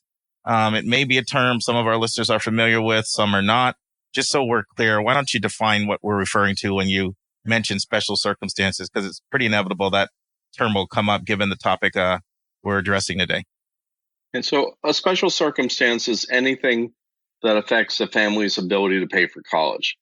And for the most part, their focus is on differences. And there's 2 types of differences. One is the FAFSA is based on your income and assets during the prior year. That's 2-year-old information. So, and obviously, in many cases, people will have a change in income from the base year to the present. Maybe they had a job loss or a salary reduction. And so they can bring this to the attention of the college financial aid administrator, who may make an adjustment based on that change in income to reflect your current ability to pay as opposed to your past ability to pay. The second sort of difference is anything that distinguishes your family from the typical family. And that could be simple things like high unreimbursed medical and dental expenses, dependent care costs if you have a special needs child or an elderly parent, or if the parents are themselves enrolled in college at the same time, that is also a special circumstance that the college may consider. And in general, these kind of special circumstances are often one-time events that are not reflective of your ability to pay during the award year. Yeah, and wouldn't you say that it's a fairly lengthy list of things that an individual financial aid administrator may use professional judgment to regard as a special circumstance? I know last year I was able to help a student on an appeal, and they won $11,000 because of some legal fees that the family had incurred. Now, this was a CSS profile school, and they had denoted this in their special circumstances. And the college obviously wanted the kid, which obviously plays a role. But how uncommon is it to find these sort of, non-typical expenses that a college will regard as, special circumstances? Well, if you as a family think that the award letter or the EFC just doesn't reflect your ability to pay, now it is a harsh assessment of ability to pay, but sometimes it's completely unrealistic. Chances are there are at least one special circumstance, if not multiple special circumstances, that affect your ability to pay. So nationally, it's about 1% to 2% of applicants have special circumstances. But when you narrow it to the higher cost colleges, the more selective colleges, those may have a much greater number of special circumstances, 10, 20% even, simply because it's higher cost and families are focusing more on, can we really afford this college? Whereas at a lower cost college, they may not pay attention to a special circumstance that could yield a few $100s, maybe $1,000 difference in the financial aid. And something I find a lot is it's not even so much the cost, but the philosophy of the school. So if it's a school that says we'll meet full demonstrated need, and then you can demonstrate that here's an additional need I have, that college looks at it very differently than if it's a school that routinely gaps a person. Because if a school that gaps a family, then just because you prove you have a need, they don't necessarily see it as their obligation to meet the need. Was that your experience as well? Well, and I would qualify that. It depends on whether the adjustment to the financial aid package is coming from the college's own money or coming from federal and state money. And most colleges are perfectly happy make an adjustment that leads to increases in the government aid that you're receiving. The colleges that have bigger endowments have more flexibility to make adjustments when there is something unusual about that family's financial circumstances. I agree 100% with that. And a case in point is when a student goes from maybe not qualifying from Pell to qualifying from Pell, or maybe they currently are qualifying for 1,000 or 2,000 in Pell, but maybe they could go up to 5,000 or maybe even the full Pell, $61.95. That's not their money they're spending, right? And the Department of Education trusts the financial aid administrators to make some of those calls. Is that correct? That's correct. And it also depends on how the college accommodates special circumstances. Like some colleges will have a budget set aside for contingencies, like and people appealing for more financial aid, so that they are able to meet these differences, these special circumstances, with funds that they've set aside. Whereas other colleges, once their financial aid budget is spent, they have no more money available to cover those adjustments to the ability to pay. Yeah, an example of that is WPI, not that far from where you went to school, right? Worcester Polytech. They actually had $1 million in a fund that they were using just for appeals that they shifted with the new leadership that came in. They shifted it to target it toward trying to have more gender equity and recruiting more women engineers. But it literally had $1 million in that pool for people that needed additional money. I think that's probably an example of what you're talking about versus if a school has zero or next to zero. Right. And for example, the likelihood of getting a successful appeal at a community college is much lower than the likelihood of getting a successful appeal at a four-year college. Mm-hmm. Likewise, public colleges and private nonprofit colleges are more likely to make adjustments than for-profit colleges. Exactly. Makes sense. Let's take a break to learn about Mark's recommended resource for the week.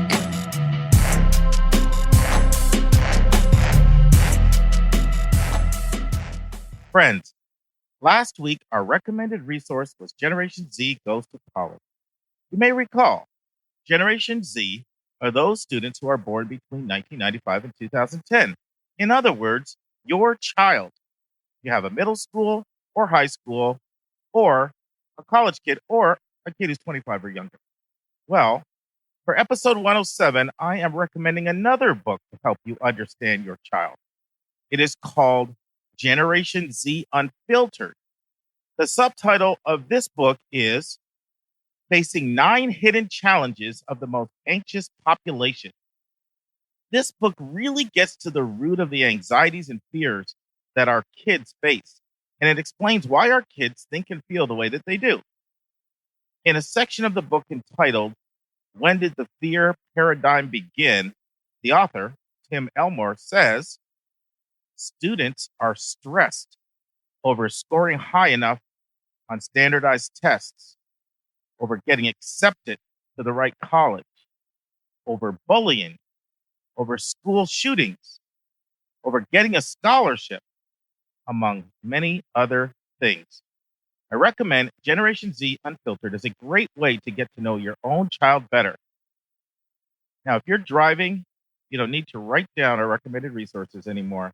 As of 7 days ago, they're all listed on yourcollegeboundkid.com with links that'll take you right to Amazon. Now return to my interview with Mark Kantrowitz. So let's talk about some circumstances that wouldn't necessarily make a good case for an appeal. There's certainly expenses that families have that they think colleges should take into consideration and should warrant additional funds, but they just don't based on FAFSA methodology and Department of Education policy. Do you want to comment on some of those things? Sure. And so the focus of financial aid is on your ability to pay, not your willingness to pay. Mm-hmm. So they're going to look at circumstances that are beyond your control when making adjustments. So they're not going to make an adjustment for something that's discretionary in nature, like a lifestyle choice. And this can include things like vacations, tithing and giving to charity, mm-hmm. credit card bills, bankruptcy fees, mm-hmm. cable TV, internet access, cell phone service. All of that you may feel is 100% necessary, but it's discretionary in nature or the result of a discretionary choice. You may be struggling to make your boat payments, but having a boat is usually a luxury, not a necessity. Of course, the individual circumstances may differ, and maybe your houseboat payment that you're having trouble with, in which case it's where you live. And in that case, maybe you can potentially get an adjustment, though usually housing on the FAFSA at least is a non-reportable asset, so they may not be willing to make an adjustment there. But maybe your home was destroyed in a natural disaster. I mean, they're not going to be able to make an adjustment for the net worth of the home that was lost beyond insurance coverage. But every time you have something destroying your home, there are lots of incidental expenses that aren't covered by insurance. And while the college may not make an adjustment there, they may be more willing to give you the benefit of the doubt elsewhere. So if you have other special circumstances, that they would not normally approve, they may tilt it just that much into tweaking it in your favor. So let's just talk about a couple of the expenses that families have, and just tell me, from your experience, what you see, whether it's a good special circumstances appeal case or not. Car note. Generally not. Yeah. What about I live in an expensive area and it costs way more for me to live here than it does for my cousin that lives in rural Illinois, and I live in Manhattan or I live in Los Angeles? Generally, they don't make adjustments for that, though the CSS profile form has adjustments for differences in regional cost of living. And people will be surprised, it doesn't make that much difference, as much difference in the financial aid package as they would assume. Yeah, and Mark, why don't you, I think a lot of our listeners will know the difference between the FAFSA and the profile, but not all of them will. Can you take a minute to explain the difference and which form is for which schools? So the FAFSA is used to apply for financial aid from the federal government, from the state government, and most colleges and universities. There are less than 200 colleges that use the CSS profile as a supplemental form, so they still require the FAFSA for federal and state aid. They use the profile form to evaluate your ability to pay for the money that's coming from the colleges themselves. And this is a much more detailed formula. It's double the questions, actually more than double the questions. And there are some characteristic differences between it and the FAFSA. And as I mentioned before, there are regional costs of living allowances that are built into the formula. Doesn't have a simplified needs test or an automatic zero EFC like the federal form. Counts more assets. So that family home that is ignored on the FAFSA is counted on the profile. Some colleges will count the full net worth of that family home. Some will cap it at a multiple of income. I mean, typically 1.2 to 2 times income are the most common caps. The FAFSA divides the parent contribution by the number of children in college. So if you have 2 children in college, it's 50%. The profile uses a lower percentage, 40% in that case. And that can have a big impact on aid eligibility. So for most families, the profile is going to be an even harsher assessment of ability to pay. It's trying to prevent wealthy families from appearing to be low income. So paper losses are ignored on the profile where they do count on the FAFSA. And a couple other things. Can you talk about how business, if a family has a business with under 100 employees and how it's, handled differently from the FAFSA profile, and then also touch on non-custodial parents and how those two are different. Okay. So there is a small business exclusion on the FAFSA, but not the profile.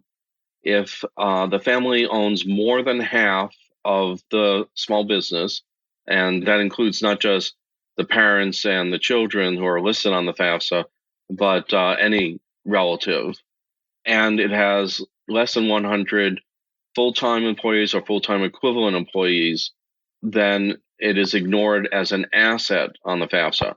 Income is still counted, but as an asset, it's ignored. And then your other question had to do with non-custodial versus custodial parents. If the student's parents are divorced or separated, and that includes both a legal separation and an informal separation, the FAFSA requires only one parent to complete the form. And that's usually the parent with whom the child lived the most during the 12 months that ended on the date the FAFSA was filed. And that's usually definitive because most years have an odd number of days. But sometimes it's a leap year and they split it evenly, or it's a recent divorce, in which case it'll be based on whichever parent provided more financial support to the child. And if that doesn't distinguish the two, then the financial aid administrator will say, well, use the parent who has a greater income. Now, on the CSS profile, it requires information from both sets of parents. The FAFSA is just one. The profile requires both parents. In addition, if the parent who's responsible for completing the FAFSA has remarried, the step-parent's income and assets must be reported, even if there's a prenuptial agreement. Same thing with the CSS profile, except in that case, you may even have 2 sets of parents, the biological adoptive parents and each's spouse. So the profile is going to be considering much more income and assets than the FAFSA. The profile also has a really nasty question, which asks the non-custodial parent, how much are you planning on contributing? And I think that question just needs to be removed from the form because it's not all clear whether this is in addition to or instead of the calculated amount that the profile figures you're able to pay. And it's completely ambiguous on the form. And I've seen circumstances where a parent thought it was one and turns out it was the other. If you're going to answer that question, answer it with a de minimis amount like zero and say, well, I can't contribute anything beyond the amount that you think I'm able to pay. And what about never marrieds, shacked up, living together, had a kid? Let our listeners know how that's handled, Mark. Okay, so never married is treated similar to divorce. Now, on the FAFSA, if the parents are divorced but living together, there's a special status for that effectively treats them as though they're still married. Mm-hmm. Because the purpose of the FAFSA is looking at the relationship of the student with his parents or her parents and not the relationship of the parents with each other. If both parents are still living together and the student's living with them, obviously you can't figure out which one the student's living with the most because he's living with them equally. Then it'll be treated like the student's married. Next week, in the news, we are going to continue our discussion on the year's top 10 higher education stories and discuss points 6 through 10. The question from Dave in Massachusetts asks, how much emphasis should we put on graduation rates? We will be in part 2 of the interview with financial expert Mark Kantrowitz on the subject of how and when should you appeal for more money if your financial aid award doesn't meet your needs. And the college spotlight will go to Oklahoma for the first time to look at the University of Oklahoma. Friends, I'm excited to talk to you about Temple University. For one, of course, I lived in the city of Philadelphia from 95 to 97. My oldest daughter, Karis, was born very close to Temple at Einstein Hospital. For you Philadelphians, you'll know where that is. But Philadelphia is a city that's full of colleges. Just like Boston, many of the colleges are private colleges and universities. But Philadelphia's public university, as they refer to themselves, is Temple University, with their commitment to the city and to public schools. Temple was founded in 1884 and it has Baptist roots. And it's a large, what we call R1 school with almost 30,000 undergrads and almost 10,000 graduate students and professional students. Dave, do you know what an R1 school is? I don't know what an R1 school is.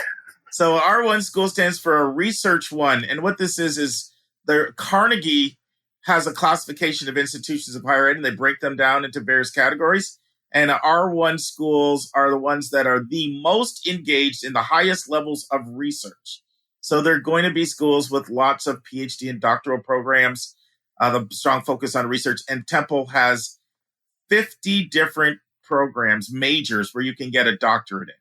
So this is a school. It's not just a baccalaureate school like we looked at last week with UNC Asheville. Lots and lots of masters, lots of PhDs. One thing about Temple a lot of people don't know is 8 campuses. Wow. 8 campuses, 6 in Pennsylvania and 1 in Rome and 1 in Tokyo. So there's the Ambler campus, and this is known really for its scenic beauty and its nationally acclaimed gardens. There's the Center City campus, which is just sometimes referred to as TUCC, Temple University Center City. This offers the ideal learning environment for adults in continuing education. And this is literally right across from City Hall, if you know anything about Philly. And then you have the Harrisburg campus, and this is really it caters to busy adults who are pursuing graduate degree programs, certificate programs, and professional development opportunities. And most of the classes at the Harrisburg campus are offered in the evenings and weekends.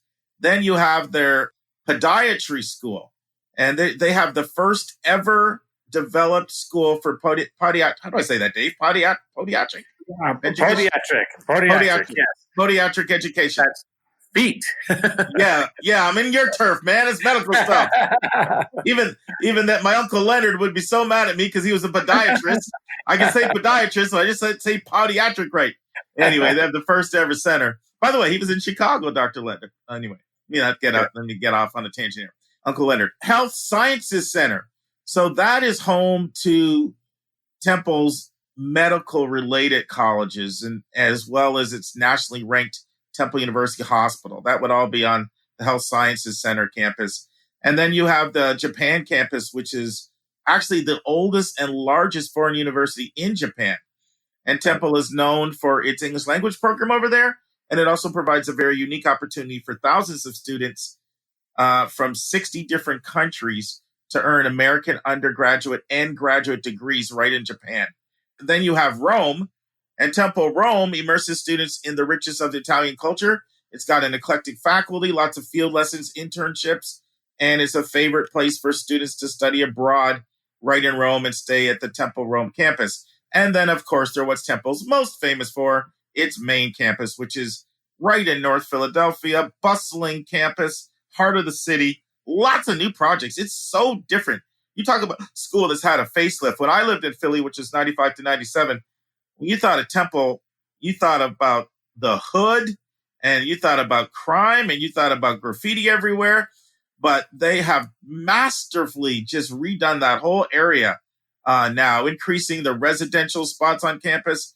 And my students that visit there, they come away really impressed. They love the energy of the place. And so hats off to the leadership of Temple over the last 20 years and the changes that they've made. It's diversity, no question about it. It's a school that celebrates diversity, 59.1% Caucasian, 13.6% Black, 12.7% Asian, 7.9% Latino, 3.7% multiracial, and around 4% international. But it's not just the numbers. It really does celebrate diversity. A few more things about Temple. 20% live on campus, 80% live off. But the numbers are a little, obviously they're higher on the main campus, and those numbers are growing as they're building more residential space. 3% of ladies are in sororities, 2% of guys are in fraternities. Once again, it's a public school, so it's got a $33,000 in-state price and a $45,000 out-of-state price. It's a school that gives most of its money away on a need-based analysis, and it does prioritize Pennsylvania residents. So while they do have merit scholarships, they're usually on average under $4,000, and less than 1 in 5 people get merit scholarships. It's got a 59% acceptance rate. About 40% of students have SATs in the 500s. Another 40% have them in the 600s, 15% in the 700s. And for the ACT, you've got 19% with scores between 18 and 23, 49% between 24 and 29, 31% between 30 and 36. They're a Common App school. They use rolling admissions, and they are test optional.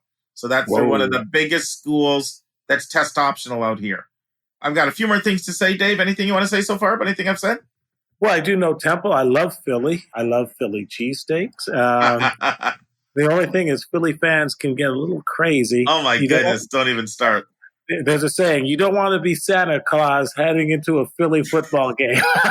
No, especially in the winter, because for those of you who don't get it, so Philadelphia fans are known for not just booing Santa Claus, but throwing haymakers and snowballs at Santa Claus.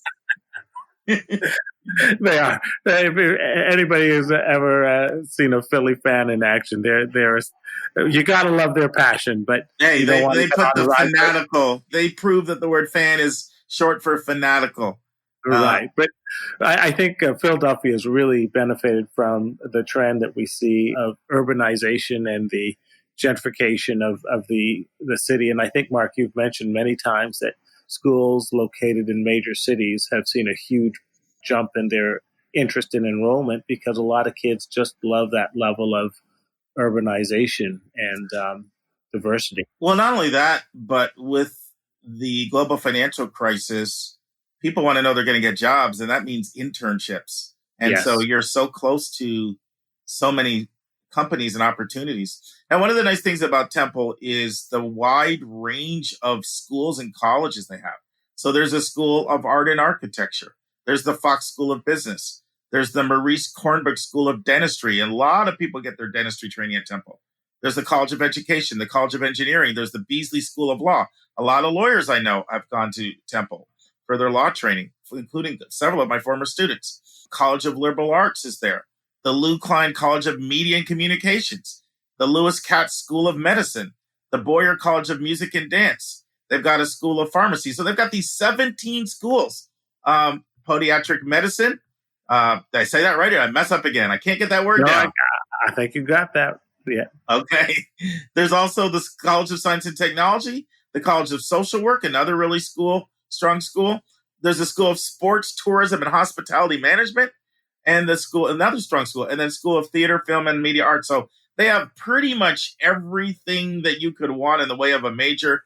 And I will share with you some of their stronger majors, and they have a lot, but I'll pick some of the ones that to me stand out as their strongest majors. And just because I don't mention it doesn't mean they're not strong, but they have strong programs in architecture, insurance, international business, African American studies. Some people feel they have the top program in the country there. They're in the conversation. Neuroscience, accounting, human resources, hospitality, radio and television, journalism, organizational communication, computer and information science, music teacher education, elementary education, biomedical engineering, public health, kinesiology, criminal justice, cinematography, and sports and fitness management.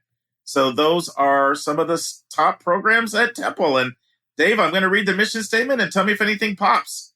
Temple University educates a vibrant student body and creates new knowledge through innovative teaching, research, and other creative endeavors. Our urban setting provides transformational opportunities for engaged scholarship, experiential learning, and discovery of self, others, and the world. Well, I think right there it's one of the strongest assets in its mission statement. The fact it's got an urban setting with transformational opportunities, and that talks to what you talked about, which is the access you have with the city and all of its financial resources and the various internships that can derive from being in proximity to Philadelphia and New York and Washington, D.C. and the whole Northeast. So there you have it, Temple University. And I'm so excited to be able to say now, all of our college spotlights are right up there on our website, yourcollegespunkid.com, and we put them right as a main subject header right across the top. So check out our website if you haven't checked out our website since we've added the college spotlights and the recommended resources. So once again, another great addition, great colleges for good students. Your kid doesn't have to be at the extreme end of the spectrum to add this to his list and get a fantastic education. And I think you mentioned, Mark, the college spotlights actually have pictures of the universities as well, correct? Correct. Yeah, they have pictures of the university. And I told Dave when he sees Hawaii Pacific and the picture there, man, Hawaii's going to be calling him like a magnet more. I mean, it was the center of the ocean, surrounded by nothing but beautiful views. But all these colleges have beautiful views. And the majority of them are quite striking. And yeah, you can also see a beautiful picture of every college. You need to check out the website yourself, Dave. I will, my friend. Well, thank you, Dave. We're still not 100% sure on Nika's status, for next week. But if she does come back, that would be fantastic. And if not, I know for sure she'll be back the following week. The challenge that she's had is because she's been out of state and been away for so long. Now work is just like piling up like ridiculously. So she may need one more week. So I may ask one more favor of you. But well, this is not a favor, my friend. This is truly a passion and a joy. So anytime I can pinch hit, once again, shout out to Anika. And so we just hope that everything works out and that you come back refreshed. And we look forward to hearing from you as soon as we can. Thanks, Dave, my friend. Yeah.